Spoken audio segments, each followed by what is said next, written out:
Hello students, I am back with the second lecture of the chapter Poets and Pancakes from your book Flamingo.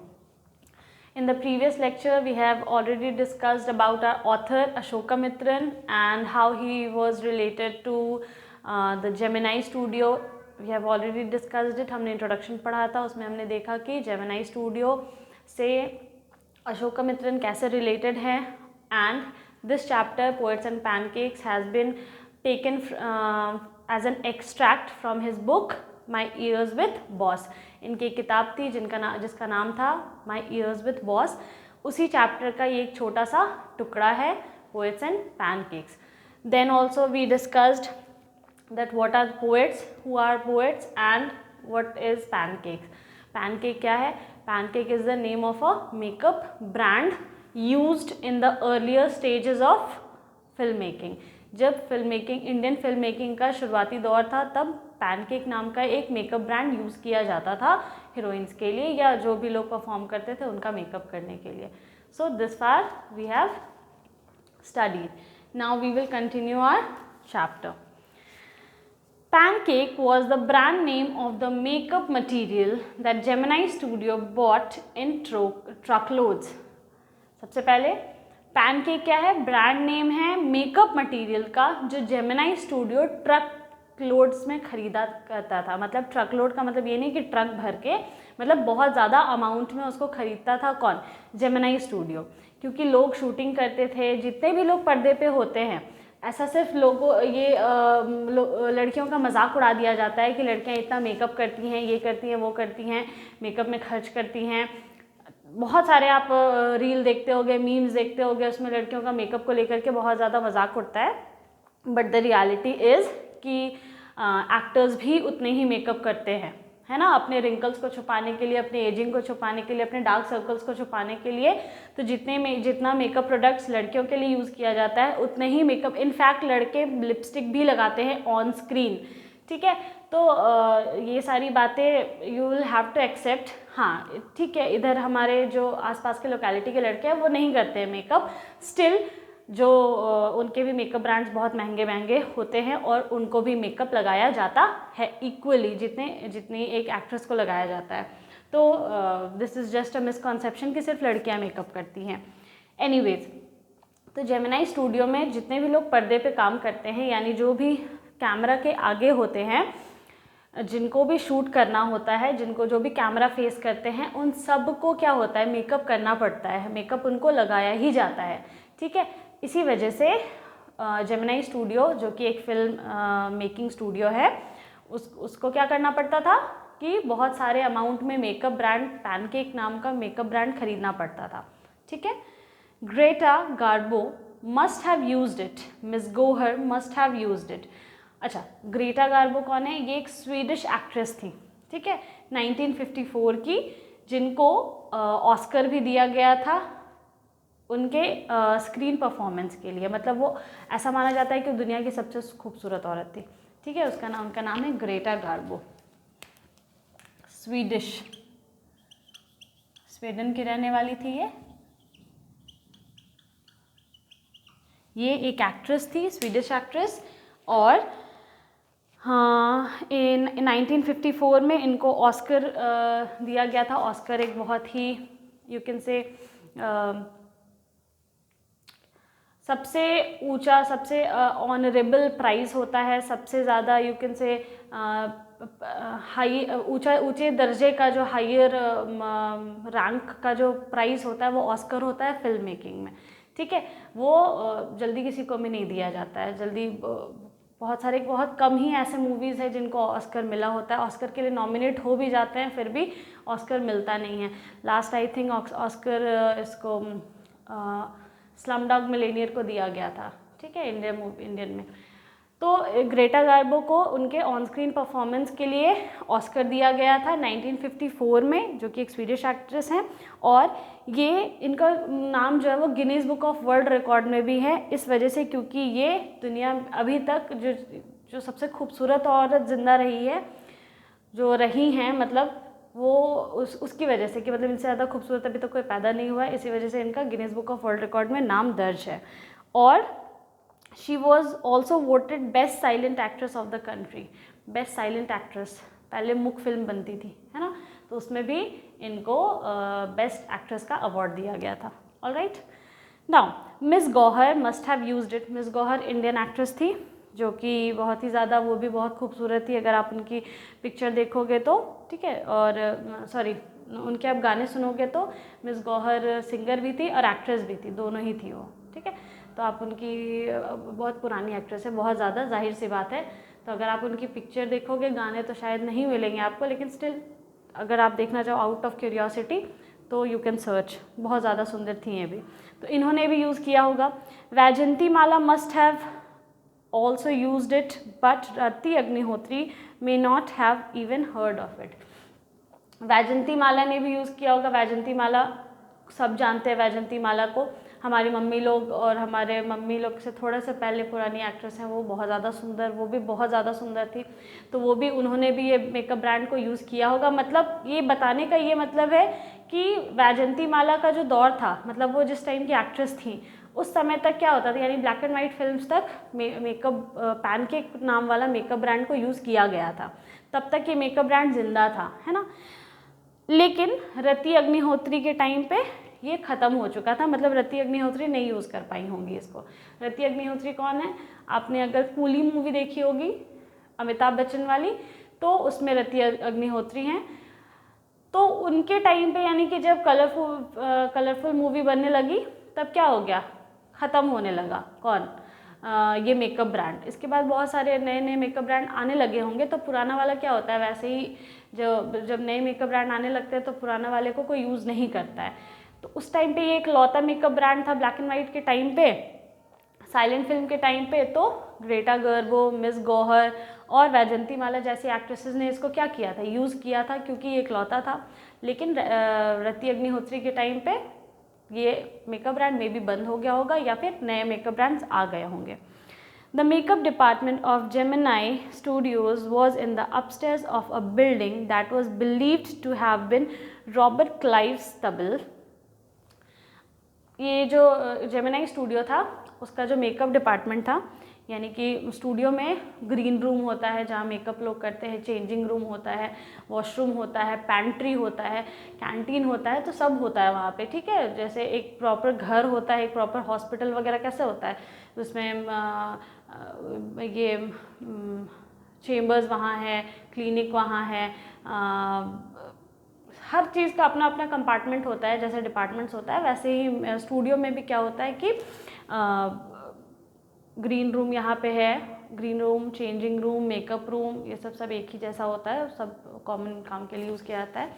और shooting उधर हो रही है, washroom इधर है, किचन उधर है, सब कुछ होता है वहाँ पे भी, ठीक है। तो जो मेकअप डिपार्टमेंट था वो अपस्टेयर्स था, सीढ़ियों पर ऊपर चढ़ के था। और वो जो एरिया था, जो मेकअप डिपार्टमेंट बनाया गया था जेमिनाई स्टूडियो में, उसको ऐसा माना जाता था कि वो रॉबर्ट क्लाइव्स के टाइम पे वो था, अस्तबल था। अब रॉबर्ट क्लाइव कौन है?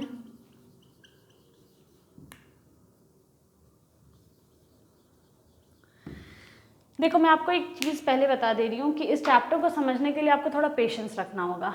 क्यों पेशेंस रखना होगा?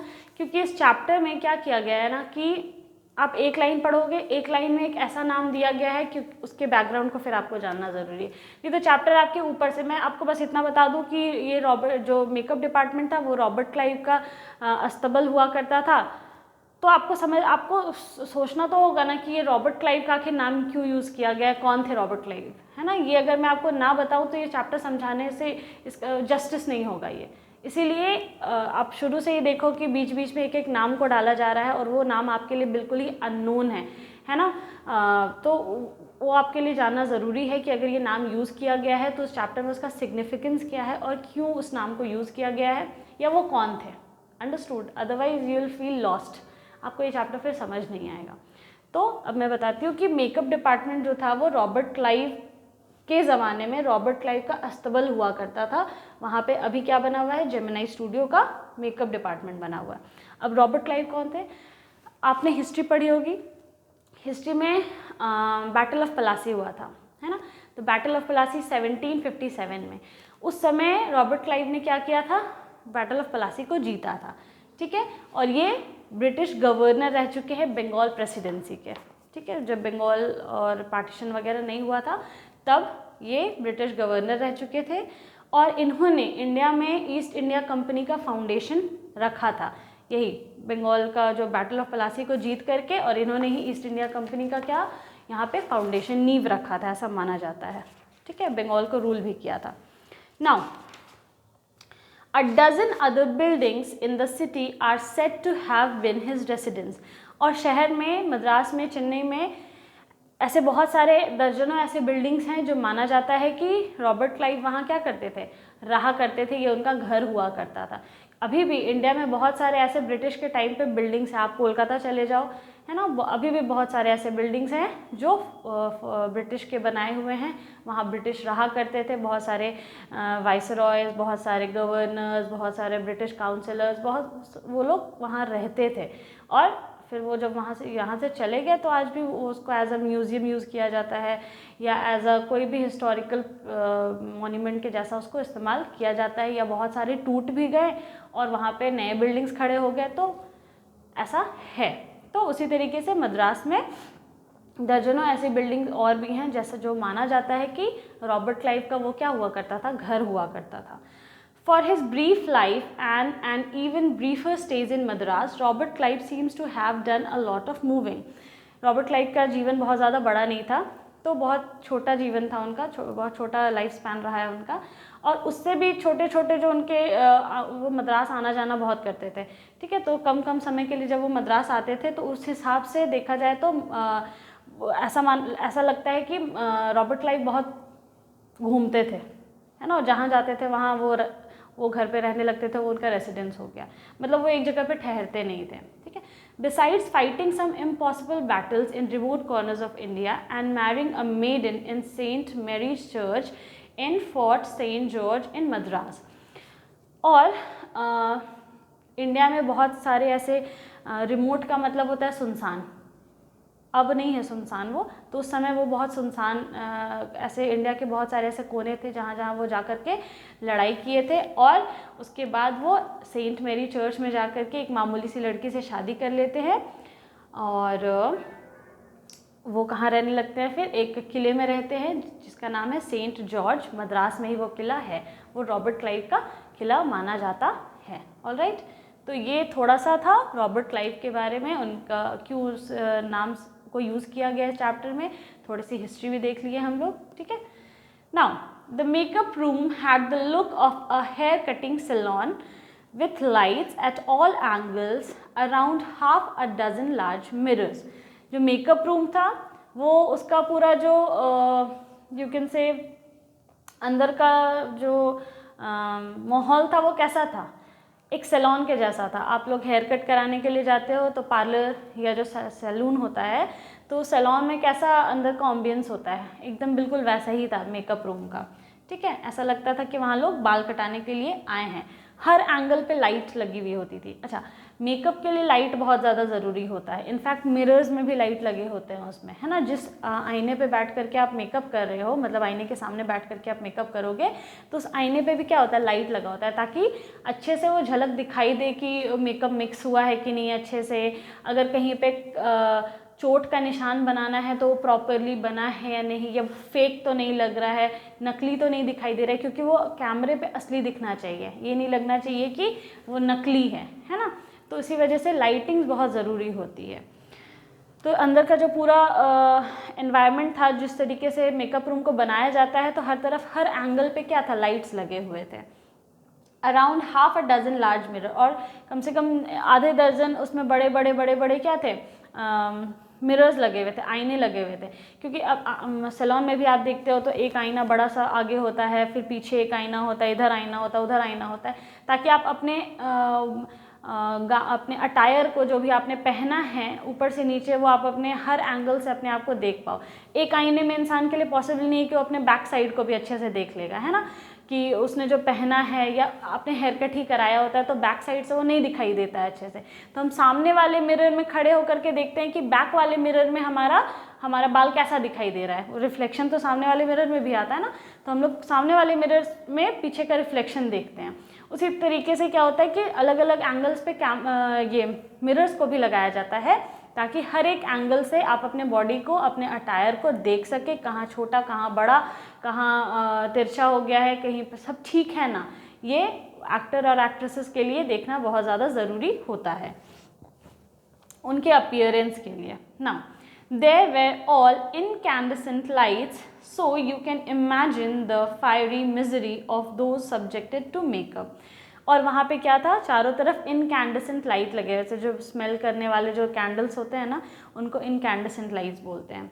तो वैसे कैंडल के जैसे लाइट लगे हुए थे। एक्चुअली इनकैंडेसेंट लाइट का मतलब होता है कोई भी ऐसा बल्ब, जो बल्ब हम लोग नॉर्मली यूज़ करते हैं, जो उसमें जिससे लाइट निकले, जो जिससे चारों पूरे टाइम उससे वो लाइट एमिट करता हो, तो उसको इनकैंडेसेंट लाइट बोला जाता है।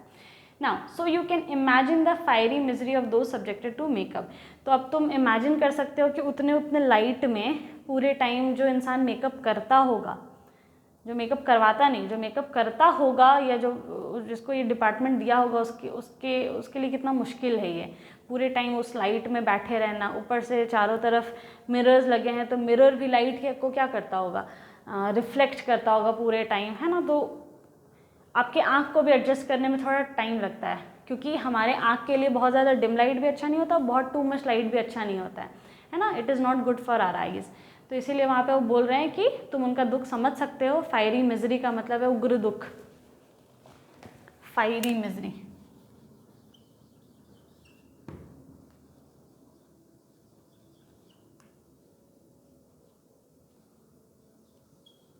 ये दो तरीके से, इसको दो बातों से दुख दिख सकता है कि उतने सारे जो लाइट्स लगे हुए थे, थोड़ा भी मेकअप ऊपर नीचे होता होगा, अगर इसमें आईलाइनर ज़्यादा इसमें कम लग गया तो एक्ट्रेस चिल्लाती होगी, डांटती होगी, कैसे मेकअप किए हो, देखो इसमें मोटा है, इसमें पतला है। तो वो दिख जाता है। कम लाइट में उतना पता नहीं चलेगा, लेकिन वो ज़्यादा लाइट में वो तुरंत दिखाई दे देता है। तो थोड़ा सा भी अगर ऊपर नीचे कुछ हुआ तो उसमें क्या होता होगा, जो मेकअप करता होगा उसके लिए कितना बड़ा काम है ये, उसके लिए उसको सुनना पड़ता होगा तुरंत, है ना। तो उसके दुख को आप समझ सकते हैं। Now the makeup department was first headed by a Bengali who became too big for a studio and left. जो मेकअप डिपार्टमेंट था वो पहले एक बंगाली चलाते थे उसको, यानी कि उसके हेड कौन थे, एक बंगाली थे, वही मेकअप करते थे, वही सारी चीज़ों को संभालते थे। लेकिन कुछ समय बाद वो बहुत ज़्यादा सक्सेसफुल हो गए और उस स्टूडियो में काम करना, मतलब उससे कहीं ज़्यादा फेमस हो गए वो, उनको ऊंचा पद मिल गया या उससे ज़्यादा अच्छा काम मिल गया। तो इसीलिए he was too big for the studio, अब वो वहाँ पे काम नहीं करते हैं और वो वहाँ से चले गए। He was succeeded by a Maharashtrian who was assisted by a Dharwar Kannadiga and Andhra, a Madras Indian Christian and Anglo-Burmese and the usual local Tamils. और अब मतलब उसके बाद जो बंगाली थे जो मेकअप डिपार्टमेंट को संभालते थे, उसके बाद एक महाराष्ट्रियन आए वहाँ के हेड बने, और वहाँ उसको असिस्ट कौन कौन करते थे, एक धरवर कन्नडिगा है। धरवर आंध्र प्रदेश में एक डिस्ट्रिक्ट है धरवर, ठीक है। तो वहाँ का एक इंसान था, वहाँ रहने वाला, एक आंध्रा था, और एक मद्रास इंडियन क्रिश्चियन थे। मद्रास के ही एक इंडियन क्रिश्चियन थे, यानी क्रिश्चियन भी थे और इंडियन भी थे। क्रिश्चियनिटी उस टाइम पे बहुत ज़्यादा फेमस नहीं थी। एंड एंग्लो बर्मीज़ मतलब जो दो जैसे एंग्लो इंडियन होता है, जो half you can say Indian भी होते हैं वो लोग और फॉरेनर्स भी होते हैं, तो उनको एंग्लो इंडियन बोला जाता है। वैसे ही बर्मन और कोई सी दो कंट्री का ओरिजिन जिसमें मिला होता है, तो वैसे उसको एंग्लो बोला जाता है, ठीक है, Anglo Burmese. And the usual local Tamils, और कुछ यही तमिलियंस लोग जो आसपास के जो लोकल लोग हैं वो लोग वहाँ पे उसको क्या करते थे, असिस्ट करते थे, किसको, महाराष्ट्रियन को, उसको हेल्प करते थे मेकअप करने में। All this shows that there was a great deal of national integration long before AIR and Doordarshan began broadcasting programs on national integration. अच्छा, अब सोच रहे होगे कि इतना आंध्रा, महाराष्ट्रियन, बंगाली, तमिलियन ये सब क्यों किया जा रहा है। ये इस चैप्टर में इतना सारा नाम इसलिए बताया गया, इतने सारे अलग अलग रीजन के लोगों को का नाम इस मतलब अलग अलग रीजन के लोगों का ये नाम तो नहीं है उनका, ये दिखाया गया है कि कौन से रीजन में वो लोग रह रहे हैं इंडिया के या इंडिया से बाहर।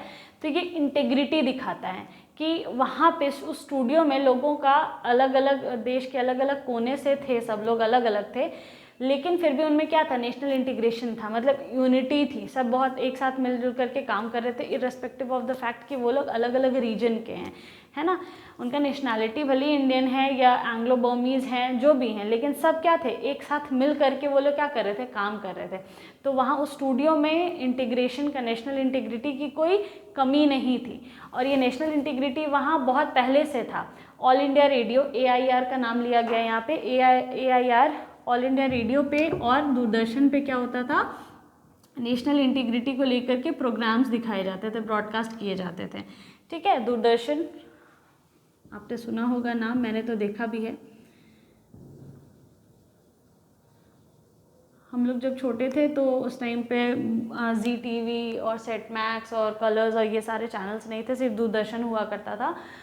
तो इस पे संडे को मूवी आती थी, इस पे चित्रहार वगैरह अलग अलग प्रोग्राम्स देते थे, बहुत ज़्यादा कुछ तो इसमें वैरायटी नहीं थी, लेकिन ट्रस्ट भी, इससे ज़्यादा अच्छा चैनल अभी तक कोई नहीं है, ठीक है। तो ये ऑल इंडिया रेडियो और दूरदर्शन पे नेशनल इंटीग्रेशन को लेकर के प्रोग्राम्स आते थे, ब्रॉडकास्ट किए जाते थे, ये सिखाने के लिए कि अलग अलग रीजन के लोग एक साथ कैसे मिल कर के रहते हैं, अलग अटायर पहनते हैं, अलग खाना खाते हैं, लेकिन फिर भी क्या है, उनमें यूनिटी इन डाइवर्सिटी है, ठीक है।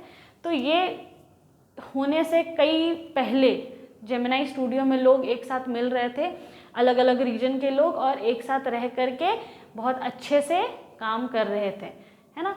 तो ये अलग अलग रीजन के लोगों का नाम बताने का इस चैप्टर में यही इसका सिग्निफिकेंस है कि नेशनल इंटीग्रेशन को इसमें दिखाया गया है कि उस स्टूडियो में मेकअप डिपार्टमेंट में ही कितने लोग थे, कितने असिस्टेंट्स थे, सब अलग अलग जगह के थे, फिर भी कितने अच्छे से वहाँ पे मिल करके सब काम कर रहे थे, रह रहे थे।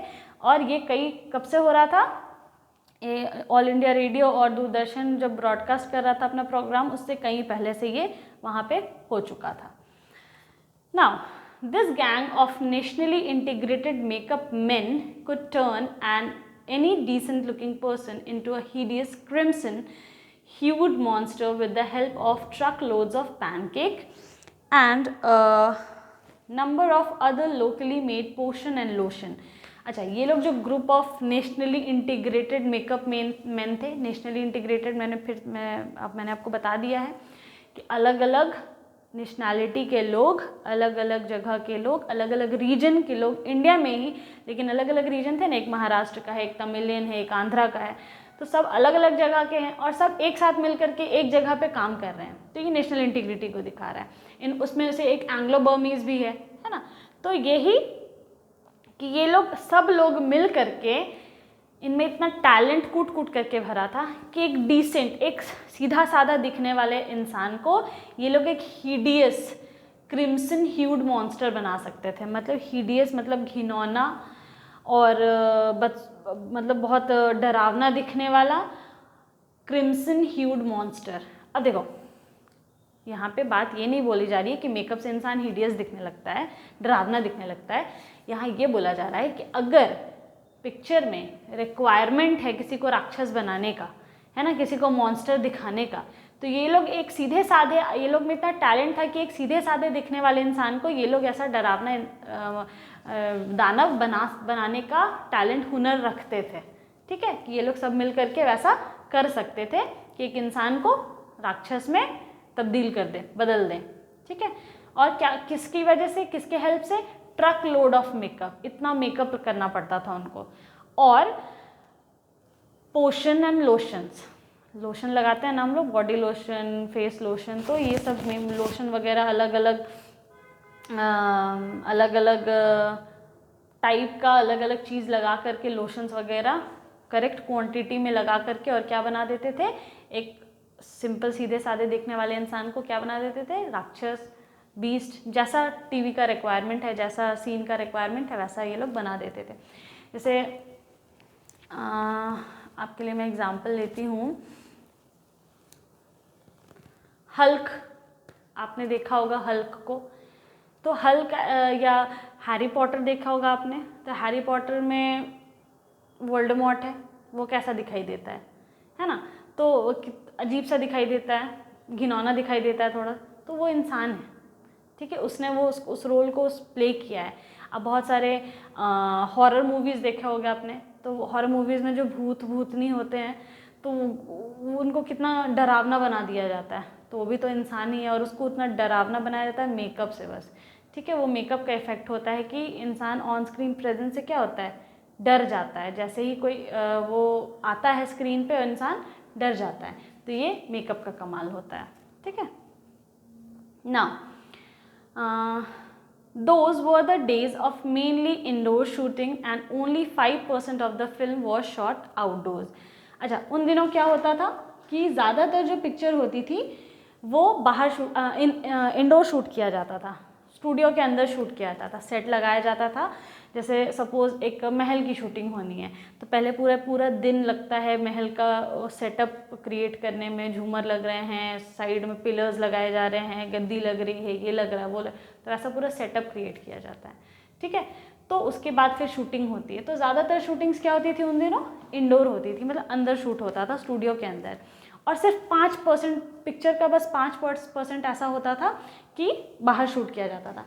आप अभी ऐसे बहुत सारे मूवीज़ देखोगे ना जिसमें शूटिंग भी दिखाई जाती है कि मतलब पिक्चर के अंदर ही एक्टर एक्ट्रेसेस हैं, है ना, पिक्चर के अंदर ही एक्टर एक्ट्रेसेस हैं, मतलब उसके अंदर भी वो लोग एक्टर एक्ट्रेस प्ले कर रहे हैं, ठीक है, और वो लोग शूटिंग पे जा रहे हैं। तो जब वो लोग शूटिंग पे जा रहे हैं तो वहाँ पे कभी कभी दिखाया जाता है कि शूटिंग कैसे हो रही है, कि वो लोग गाड़ी में बस बैठे हुए और ऐसे ऐसे कर रहे हैं और पीछे से क्या हो रहा है, एक रील चल रहा है जिसमें सड़क जो है वो क्रॉस हो रहा है ना, और बाकी सारी गाड़ियाँ क्रॉस हो रही हैं, तो वो लोग वहीं हैं, वहीं पे शूटिंग हुई ऐसे ऐसे, और ऐसा लगा कि ये पीछे जो पिक्चर चल रहा था उसकी वजह से ऐसा लगा कि ये लोग सड़क पे चल रहे हैं, गाड़ियाँ पास हो रही हैं, है ना। तो ये इस तरीके से इंडोर शूट किया जाता था। बहुत सारी मूवीज़ में आपने ये वाला सीन देखा होगा, है ना, कि जिसमें मूवी के अंदर शूटिंग चल रही होती है। तो ज़्यादातर पिक्चर को क्या किया जाता था, कन्वीनियंट होता था वहीं पे शूट कर लेना इंडोर में ही, और बहुत ऐसा कोई शॉट होता था जो नहीं ले पाना, जो अंदर लेना पॉसिबल नहीं है, तो वो फिर बाहर शूट किया जाता था। I suppose the sets and studio lights were lights needed the girls and boys to be made to look ugly in order to look presentable in the movie.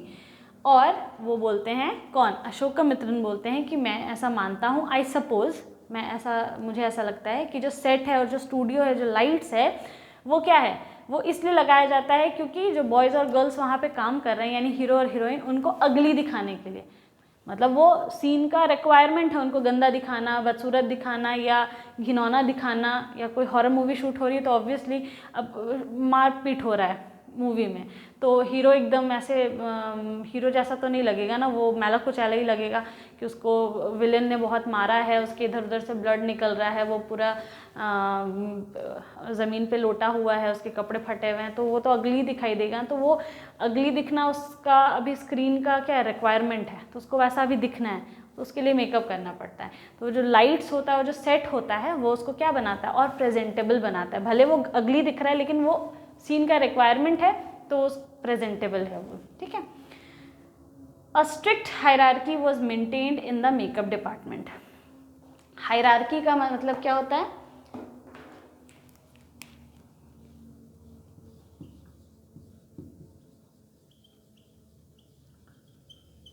Hierarchy का मतलब होता है सिस्टम।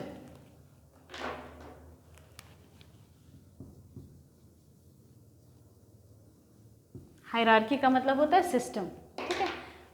हमारे यहाँ क्या होता है, हायरार्की चलती है ना, दादाजी, मम्मी पापा, हम लोग, चाचा चाची, ऐसे करके, तो वो हायरार्की चलती है। यहाँ पे भी आप पॉलिटिक्स में भी देख लो तो हायरार्की है, सबसे ऊपर प्राइम मिनिस्टर, फिर चीफ मिनिस्टर्स, फिर एमएलएज, फिर ऐसे ऐसे करके हायरार्की चलती है। तो हर जगह क्या होता है कि सिस्टम होता है अपना, किसी चीज़ को काम करने का, कौन सा काम कौन करेगा, इसका अपना हायरार्की चलता है, ठीक है, सिस्टम चलता है, मतलब हाई टू लो या लो टू हाई, उस हिसाब से इंसान को काम बांटा जाता है। The chief makeup man made the chief actress and actors look अगली।